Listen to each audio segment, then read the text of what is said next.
I com a president d'ACU Catalunya, quins són els vostres objectius a curt termini?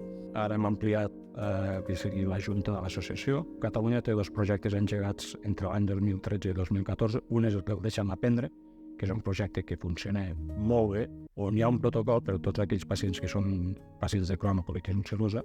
Estan en un examen, poden sortir si tenen necessitat fisiològica, si algú dia no van a classe saben per què estan en crisi, etc.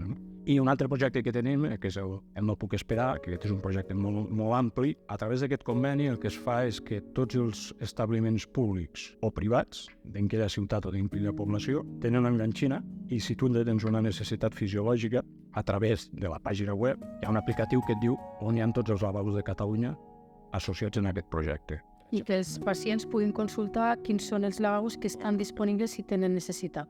I fer molta sensibilització, conscienciació i promoció de que existeix això i de que qualsevol ajuntament de la província de Lleida, en aquest cas, o bé establiment de la província de Lleida, se'n pot adherir. El mateix farem en Tarragona, el mateix farem en Girona. Tot el que és Barcelona, la província de Barcelona i tot l'entorn de Barcelona està molt desenvolupat ja, aquest projecte, i llavors el que volem fer és cada any, territori per territori, anar a donar-nos a conèixer, passar de ser invisibles a ser visibles, i que la gent prengui cada vegada més consciència del que comporta tenir una malaltia inflamatòria intestinal.